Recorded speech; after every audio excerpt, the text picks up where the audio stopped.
Hi everyone, my name is Mami Ina and I'm turning 45 years old next month. Kaya po ganun yung intro natin kasi gusto kong i-share sa inyo yung mga perimenopause symptoms na na-experience ko recently lang. It started this April lang of 2024. Ang una kong na-feel nun is sobrang kate ng buong katawan ko. As in all over my body, sobrang kate. Tapos ang weird lang niya kasi every night lang kung kailan bago ako matulog, tsaka siya nangangate. Ang ginawa ko noon para kumbaga kumalma yung mga makati-kati is nagwa-warm bath ako, tapos maraming lotion or body oil, tapos nagsusweater ako at saka nagpapajama, tapos nagsasocks din ako.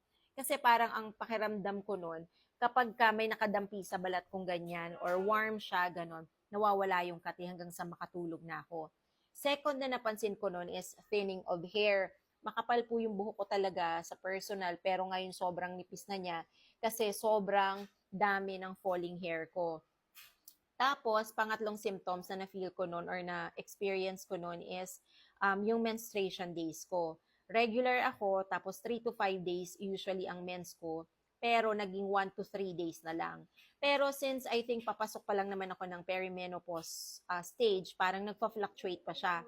Like last month, 3 to 5 days uli ako, pero prior that, parang 1 to 3 days. Pero in terms of yung cycle, regular 28 to 30 days pa rin naman ako. And then, the fourth one is yung joint pains and muscle pains. So, as in, yung tuhod ko, parang ang feeling niya dun sa kneecap ko, parang ang taba. Parang hindi ko siya ma-fold masyado. Tapos namaga itong wrist ko, na nagtaka ko, bakit namamaga siya? So, ito yung time na nagpa-check up ako sa ortho. Tapos, in-x-ray yung itong ganito ko. Tapos, nagpa-uric acid test din ako. Hindi pa naman mataas yung uric acid ko. Pero, alam mo yung medyo papunta na doon ng kaunti.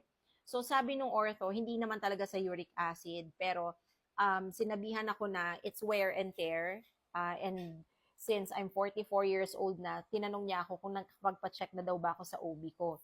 Parang siya pa, yung ortho ko pa, ilalaki pa, siya pa yung nakapagpa-realize sa akin na, oh my God, papasok na ako ng perimenopausal stage.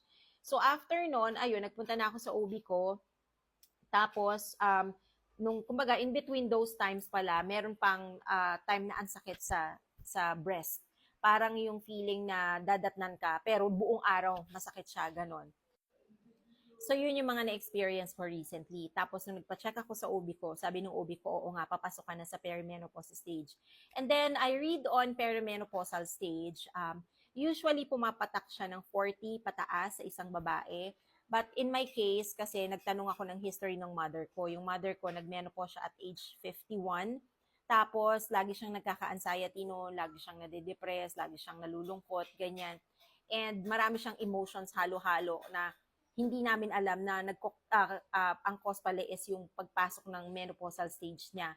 Tapos, yung mga ibang tita ko rin, naririnig ko nagkukwento sa akin na sabi niya parang ang feeling daw nila is mababaliw sila because of depression, anxiety, or just purely sadness.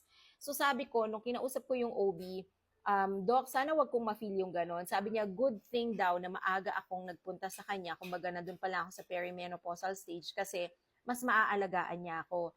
May mga supplements pala na ibibigay, pero meron muna siyang pinagawa sa akin ng mga test na ipapagawa ko pa lang soon, hopefully this week, and then i-update ko kayo syempre. So, meron dong CBC, parang yung estrogen something, kasi sabi niya sa akin yung estrogen, yung parang female hormones, yun yung bumabagsak sa katawan, kaya marami tayong nafe-feel na mga anik-anik, ganyan. So, wag niyo muna akong anuhin sa medical terms kasi hindi ko pa siya ganun kakabisado. But anyway, yun yung mga na-experience ko recently and gusto ko siyang i-share sa inyo. Okay, connected pa rin to sa ating mga autism moms. As I mentioned in my previous vlogs, kailangan nating alagaan yung sarili natin.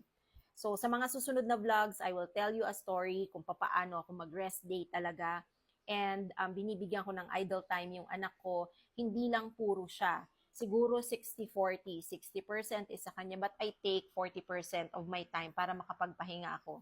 Ang bottom line lang nun, kasi kailangan ko talagang alagaan yung sarili ko, kasi pag nawala ako, wala rin pong mag-aalaga ng basta-basta sa anak ko. So, kung kayo ay nakaka-experience na ng mga ganito, pwede na tayong magsabay-sabay na magpa-check up sa mga OB-OB natin para maalagaan pa natin yung sarili natin. So, hanggang dito na lang muna, ang haba na. Yun lang for today. Thanks. Bye-bye.